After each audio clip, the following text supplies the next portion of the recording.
very loud in here. Oh, let's see. Let's switch this around.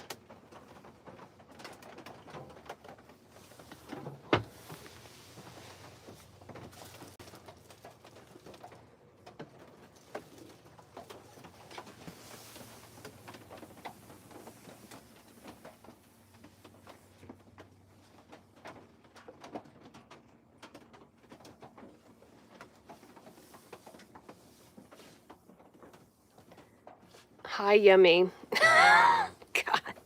Oh, the internet has arrived. Good morning, Jenny. Jenny, where are you watching from? Oh, let's see. I guess I can take this down. I'm not trying to hide from my neighbors at the campground anymore.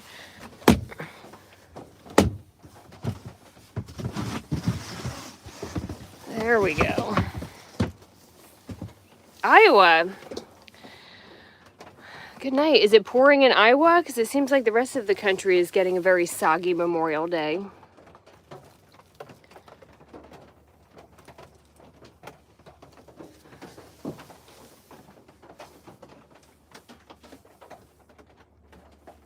Sunny in Maine. Linda in Alabama. Well, you all can go to hell with your great weather. Let me spin this thing back around. It is, oh God, that looks good. Where am I? I'm right outside of Charleston in South Carolina at the KOA. And it's pouring. And it's been pouring for a week. And this is about the time in any camping adventure, and it's very loud. Because in South Carolina, North Carolina, we have Carolina pines that are forever high. And so the water just sounds like missiles on top of your van. Cue the sound effects. Beverly in North Carolina. Where in North Carolina? Well, it's raining for you too. It's just, and so this is the point in any camping trip, stop, where you have to go outside and break down your rig. So what time is it? It's about 9 a.m. and everybody is outside doing the thing that we don't want to do, which is stand outside and break down your rig. Sunny in Oregon. Hendersonville. Hendersonville's a beautiful area. Oh, I love Corpus Christi. Corpus Christi is where I was in the van and I went to the Bishop's Palace, and it was the most extraordinary house I've ever seen in my life. But it started to rain last night. KOAs are very loud. They're very loud. And now this morning, everyone's hungover, except me, and having to break down in the rain. And it's just funny to watch because I've done it so many times, but you can tell the new people because they don't have a system in place. So there's all these couples with their little walkie-talkies having domestic disputes outside, screaming and yelling at each other, because you have to, once you do it a couple times, you know how to do it, but you're just going to get soaked. When you have to break down in the rain, you're just going to get soaked. So when we get a couple more people, I'll kind of show you the outside of where I am, and then we're going to do a chapter from the book because it lines up with where I am. And then I have to go get my sorry ass soaked outside. Then I have to go over to Patreon Deb's rig, which is on the other side of the park, pick up one of our members of this party, and head back home. So let me just, Bishop's Palace in Galveston. Have I been to Bath, Maine? I feel like I did go to Bath, Maine. I went to Maine, and we haven't read this chapter yet. It's in the book. But I went to Maine for one reason and one reason only, which was to find a moose. And as it turns out, they're very dangerous, and the police up there don't like you standing on the side of the road trying to call in a moose, because I guess if you hit them with your car, it will flatten your car and injure the moose. And I didn't know that because that wasn't in the travel guide. Anyway, I need a couple more people before we rock and roll, but since I've been RVing, 2018, so 5 years. Good job, Casey, math major. The change in RV parks is very fascinating to see, because when I started, it was still a retirees game. So it was like everyone over 80 years old and then me. And that was great because I get along so well with old people because they're grumpy and they don't like anybody else. And that works for me. So it was like they went to bed at 7. And so it was quiet. But now after COVID, the amount of money in an RV park is extraordinary. And you can see the different factions of people. you still have your retirees. You still have people who are over 80 and they're always in a Class A, 100% of the time, always in a Class A. And then from there, you move into another subset, which is like the Gen X elder millennial with money, and those are like the digital nomads, and they're usually in fifth wheels or campers, but like nice fifth wheels and campers, and they bring the whole HOA with them. It's all of them. It's mom and dad, and then Kingston, Sophia, and Benadryl, or whatever the hell they name their children now, and then they all like get their RVs together, and there's just cooking devices like you've never seen. They brought 3 air fryers. They've got every Blackstone grill you can imagine. So that's like the new money RV, is that Gen X, elder millennial, and all the children with a lot of vowels and consonants that don't count in their name. And then from there, you move into like I guess like the solo travelers, and they're still doing the van thing, but there's only 3 vans in here. Me, Patreon Deb, and a friend of ours. So we're like not the majority anymore. And then there's like the camper that you can smell from across it's from 1972. The wheels are, that's still there. But the volume of money in an RV park, I mean, I was walking down the row last night and counting the money, because like I know about how much these rigs cost.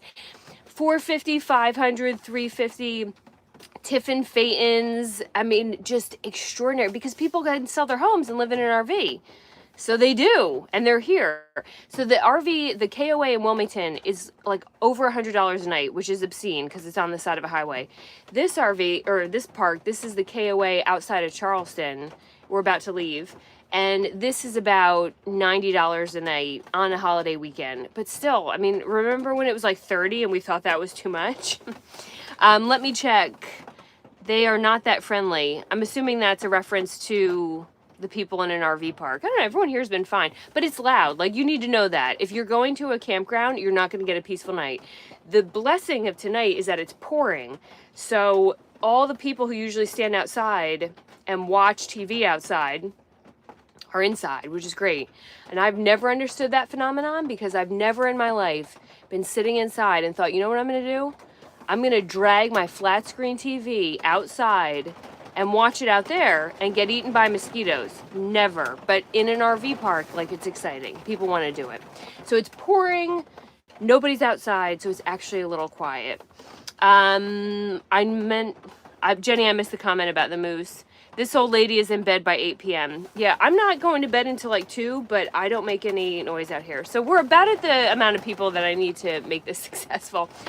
So I'm going to show you, I can't go outside, I don't have shoes on right now, but I'll show you just the view from here so you can get an idea of what it's like to wake up in an RV park in the pouring rain. And then we're going to read a chapter in the book that corresponds to when I was in the Babe Bus and now to where I am right now. This past week, I've been with Patreon Deb at NASA in Florida, shooting a video for them. And it was the coolest thing. It's up there. It was emotional. It was profound. We got to meet like a real life legit astronaut, and he was amazing. And so we're coming off that high and making our way back home. So I'll give you a little tour, and then we'll do some from the book. Let me see if anybody has asked a question. Nope, no questions. All right, so I did actually, last night was my first night that I was able to sleep in here without being in agony or very uncomfortable. And I discovered that the temperature was the factor, because it's only about 50 degrees. And that sounds very, very cold, because it is. But when you're in an RV, it's the best temperature to sleep at night. I also replaced, let me see if I can do this. So these are hard as a rock. That was my fault. But I took out the foam cushions that came with the RV and put these in. I just bought these on Amazon, because where else would you buy anything? And that improved things a little bit, but not a whole lot. All right, so let me give you a little tour. Let's see. This thing is so fancy. Whoa! There's the ceiling. All right, I'll show you a little bit outside. We'll do the book, and we will Rock and roll. What brand rain gear do you use? You think I'm a lot fancier than I am. If I can't buy it at Walmart, I don't need it. That's my philosophy in life. This came off of a rack in Walmart. I don't buy high tech because you're just gonna get wet. Once this gets wet, it doesn't matter. You're freezing cold and uncomfortable. So why spend $85 on a jacket? You're gonna have a soggy ass and $85 less dollars. I'd rather have a soggy ass and like $10 less dollars. That's the math on my financial. Follow me for more financial tips. All right, let me show you what we got going on outside. And we might catch a live domestic dispute as the elder millennials try to hook up their rig for the first time. Let's see. Oh Lord, it's raining. All right, without getting my rig soaked, I did have like a good view. Gosh, this is gonna be fun. So that is the water over there. There's a river or a lake. And then these are my neighbors who are not making any noise. So I kind of have waterfront, but it doesn't matter because it's pouring. Let's see. This is not really a great tour, but that's it. There's your KOA on a soggy, rainy day. That's the whole deal. And then the rig I have mostly put together. This is the reality of the front of your rig. Everything is crowded with stuff. And then the back I've got pretty put together. I have the bed and the couch put away. I have the book on here. And the kitchen has finally been cleaned a little bit. But that's it. That's your space right there. And then the bathroom I've shown you before. The one thing that I haven't used and probably never will is this sink right here.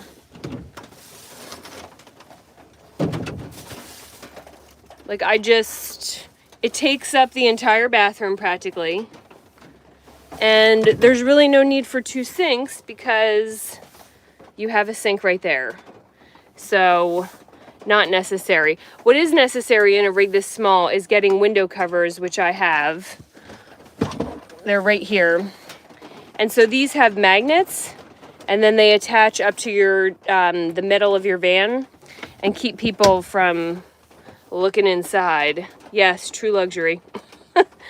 So I will add that RAMbo, the Lamborghini, which is my rig. This is a Thor 18M. RAMbo is getting sold. We had a very short relationship with each other. And the reason RAMbo is getting sold is because I need a proper bed to be in this as much as I am in it. Do I sleep in it a lot? No, because I use it as my mobile office. But when you do, I have to have a proper bed. And I've said this in other videos that I would never buy a rig where the couch folded out into a bed. And I should have stuck to my own advice. There's 3 rigs here. There's 2 Thor 18Ms. And then there's a Thor Twist, which is their new model. And that is on a 3500 chassis. And that is the sweet spot. So we're going to start shopping again soon. This happens. I always thought people were nuts who bought RVs and then sold them like a minute later, but you don't know how a rig is going to work for you until you actually start using it.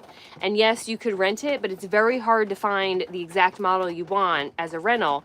And the truer thing is that you can't just go find another Thor and have the same experience because the floor plans in a rig make a huge difference. So if you're buying a rig or you're going to build a rig, how you lay it out will make all the difference in how much you like it or not.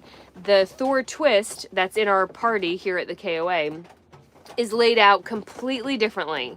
And when you're in it, it feels huge. And it's just because of how they've utilized the space. Now, this thing is okay for my mobile office. Yes and no. Where it fails as a mobile office is that these cushions made for the bed are so wide and thick that you can't comfortably sit and do work. So we have to start shopping for a different model. It's okay. It happens. I've had the Bay Bus. I had the War Wagon. And I have RAMbo. We're going to get RAMbo 2.0 because I really like the name. And we'll just try again. So that's the next project. I don't see any new comments. So I should pay more attention to notifications. You should. All right, so let's do, since I'm avoiding going out in the rain, and, oh, hold on. Gosh. I tried to light this so you couldn't see how rough I look right now, but that's how you look when you wake up in a campground. That's just how it is. All right, so let's do a chapter in the book. The update on the book about #vanlife is the editor, who is Patreon Amy. Patreon Amy gave me a chunk of the book back, so the book is in its final review, and at that point, it will get uploaded, formatted, and then sent to all of you. The thing that has not been figured out is how the videos will play into that, like if there'll be a QR code at the end of each chapter and you can link to it, or if the videos will be something entirely different. But once the book is uploaded and it's being formatted, I will read it for an audiobook, and at each chapter I'm going to add to the end sort of like a Q&A, like a little side discussion, because even though the whole point of the book was to add in all the background story that nobody ever heard on YouTube, there's still things that I couldn't even put in the book because the book would be too long. I have formally given up on publishers because nobody would publish the book because, one, I wasn't enough of an oppressed voice, whatever that means, or two, my complimentary comments towards law enforcement, they wanted me to add a trigger warning. And no, trigger this. I'm not putting that in my book. There's no need to. My comments about working with law enforcement, because I actually worked with law enforcement as a reporter, so like I didn't feel the need to warn people about my own experience. And like the experience was us doing documentaries together. I didn't, that was just silly. So anyway, sometimes you don't know unless you try it out. You don't. And it's expensive to change rigs because you've paid the sales tax, you've paid so much tax. And I had to have RAMbo shipped to me, which was $3,000. But if it's not working, it's not working. So you take a loss in some regard and you move on. I'm sick and tired of trigger warnings. Yes, we all are. God forbid someone say nice about Ellie these days. Yeah, it blows my mind. You'll see when you actually read the book, you'll see there's moments where I interact with them because I was breaking the law. Like I was trespassing and parking on someone else's, and it was never a bad thing. And it blows my mind that I can't get one of my friends to drive me to the airport like early in the morning because it's inconvenient. But if I call 911, a bunch of strangers, if someone was pointing a gun at me, will run in and try to help. And like, we've condemned that. That's stupid. All right, let's read a chapter from the book. This is chapter 21. At this point, I've lost my job. I've lost my house. I'm miserable. I buy the cargo van. I have built it. I'm on the road, but I've just been on the road for like a minute. And I get to my first driveway parking opportunity. And in driveway parking, that's exactly what it is you find friends and family and you commandeer their entire driveway and you plug in to their household electricity. And that was such a gift to have because I was like already running out of steam and I'd only been on the road for like a week. But it's draining. It's draining when you're not like in your normal element. So I've been going down the coast and I'm in Charleston. And I'm with my friend Caitlin. Caitlin and I reported at WECT News together, and then she moved down to Charleston to be a news anchor. And so this is our adventure. This is not the most exciting chapter of the book. I'm just trying to line up where I am right now. And now I'm in this, big, beautiful rig with all the bells and whistles. And at this point in the book, in 2018, I was in a windowless, nearly powerlessness cargo van and just rolling around without the parks or amenities or anything else. So, okay, chapter 1. Before leaving Charleston, Caitlin and I made a pilgrimage to Mepkin Abbey. 3,000 acres of lush gardens plus a one-stop shop for monkhood. I'm not entirely sure what goes on there, and you're not allowed to ask the monks because silence is the core of their way of living, which I, of course, found intolerable. At my suggestion, we made a game out of seeing who could get a monk to talk first and sidestep their quest for spiritual salvation. Eventually, Caitlin redirected my impish energy towards a more worthy pursuit, finding the site of the first documented cremation. These are the things that happen when you're out on the road. You find like all this random stuff. We found the grave of Henry Laurens, the former president of the Continental Congress, and the owner of the land we were standing on. Henry's infant died of smallpox. Kind of. At her wake, perhaps for odor control, the family laid her little body out by an open window. When raindrops hit her tiny forehead, she moved. Their child was very much alive. Henry spent the rest of his years as a tortured soul, having nearly buried his baby girl while she was still breathing. He even changed the posthumous procedures in his own will to prevent a repeat offense. Wrap me up and torch me like a Yule log. I'm paraphrasing. Henry's death would have been the first documented cremation in the United States and kind of a big deal at the time. Until then, a corpse rotisserie was considered undignified. When Henry did finally kick the bucket, the family waited 3 whole days before lighting him up like a barbecue, no doubt flicking a couple drops of water on his head, just in case. Some versions of that story include Henry's head detaching while his body burned on the funeral pyre, then rolling into the river like a flaming bowling ball and naturally extinguishing itself.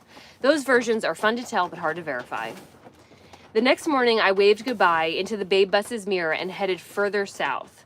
On the way to Beaufort, I passed a highway sign, Cat Island, and made a U-turn on 2 wheels to snap the obligatory selfie captioned, "Where all the single women over 35 are."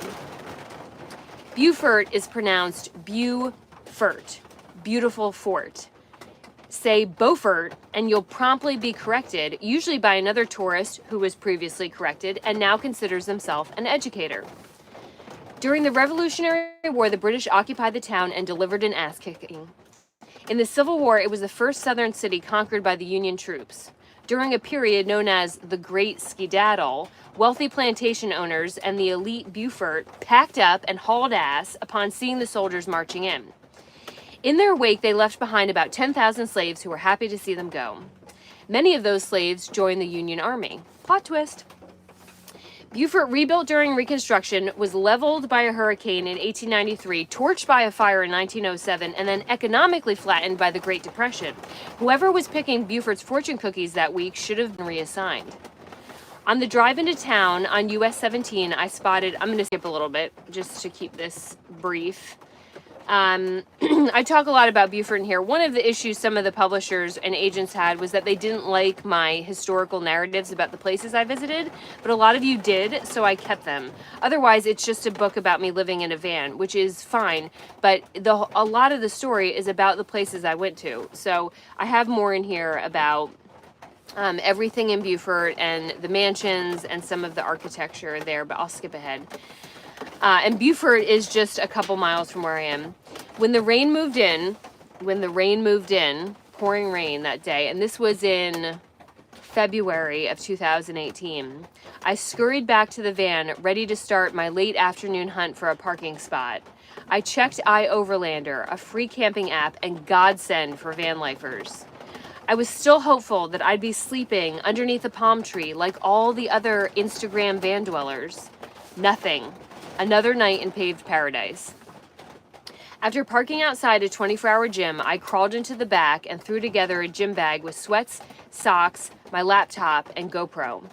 A long, scalding hot shower finally thawed the February chill out of my bones. In the lobby, I commandeered a chair and then a series of magazine tables, which I put around me to serve as a midnight office. Connected to the gym's Wi-Fi, I was fully in #digital nomad business, which is largely classified by leeching off the bandwidth of others. Gym goers came and went. They stared but said nothing. I adjusted my laptop volume to mute out the background chorus of smashing weights and grunting. Outside, the rain became violent and the temperature dropped. With my back facing the glass exterior wall, I could feel the cold creeping through my layers. I knew that once I ran back outside to the van to sleep, I'd be drenched and cold again, with nothing besides my own body heat to warm my hands and toes. I weighed the risks of sleeping in the yoga studio on mats. It crossed my mind that I was only a few hours from home, 3 specifically. If I left now, I'd be back in the driveway around 1:30 a.m. I'd wake up in my own bed. Sure, I'd fall short of my 3-week goal in the babe bus, but a dream that ends in hypothermia, is that really worth chasing? It was lonely in that gym, and it would be lonely in many gyms after that one. As midnight approached, my editing slowed and sleep beckoned. The cold rain had flooded the parking lot, and downhill current was carrying away my motivation and all the glory of #van life. I needed the kind of second wind that only a self-indulgent social media post can give. Balancing my phone against a fake ficus and jumping back into position, I took a picture of my makeshift office with a caption about the late night deadlines at my roadside studio. The burst of hearts, likes, and motivating comments gave me just enough motivation, just enough dopamine to not drive back north. Social media is mostly the urinal of humanity, and we've certainly become a look at me society of depravity. Yet I can't deny that hitting a button and instantly being connected to friends, community, and a YouTube tribe made every single one of those solitary nights bearable. So that is chapter 1. And I mention it, 1, because I'm so close to where I was that night in the babe bus, and 2, the weather is exactly the same. And the difference is I can turn the heat on in here, I could have a hot shower in here, I could cook a meal in here. In the babe bus, I had a camping stove, and so if I wanted to eat or have hot tea, my behind was out in a parking lot in the rain. And it was very hard during this week to not turn around and go back. And now I'm on my way back to endless hot water and power and all the bells and whistles. Let's see. Thou shalt not turn back ever. Yeah. It was, I think I've said this before in some of my videos, but it took about 4 weeks to normalize the van, the babe bus. And then once I was in it and was committed to not turning back, it was helpful that I lost my house. So there wasn't like any real nice thing that I was turning back to. But at that point, at about 4 weeks is when I hit my stride. I figured out the van. I stopped being afraid that people were going to call the cops if I was making a cup of tea in the parking lot. And it became the new normal, but it took 4 weeks. And so if you are thinking of going full time, I will tell you that you have got to get through those first couple weeks, because the first couple days, you'll have every reason in the world to quit. And then after a couple weeks, I promise you, you will get into a new routine. And I will also promise you that if you last as long as I did, which plenty of people have gone much longer, their income was entirely tied to their YouTube channel, so that probably makes a difference. But once you get like past month 4, at that point you're pretty feral. Like, you know, you're rubbing up against a tree to scratch your back. You stop putting on, you look like this all the time. No makeup. Your hair is a mess. You rewear clothes until they get stinky. I mean, you so don't care, because you're never going to see these people again, that at that point you're about feral. And then there's sort of this readjustment when you get home back into society about, like, I don't know, wearing a bra. Like all that stuff goes to the side when you're on the road. Like everything else, you have to go through an adjustment period. Yes, that's true. This is going to be awful breaking down in this rain. I am going to get drenched. Anyway, all right, well, so that is, this is the longest adventure that the Lamborghini had. All the way down to Florida, a week at NASA, shooting a video for them, all the way back. I'm going to drop off Patreon Deb on the side of the highway. She's going to continue back to DC. I'm going to head towards North Carolina. And then we are going to come up with a plan for getting RAMbo 1.0 to its proper owner and Lamborghini 2.0 to me, so that I can actually have the rig that's going to suit me the best. And so do not let me buy anything that is less than a 3,500 wheelbase. I don't care what I tell you. You can record this now. If I say that I'm going to buy a rig and it's a 1,500 wheelbase, do not tolerate that nonsense.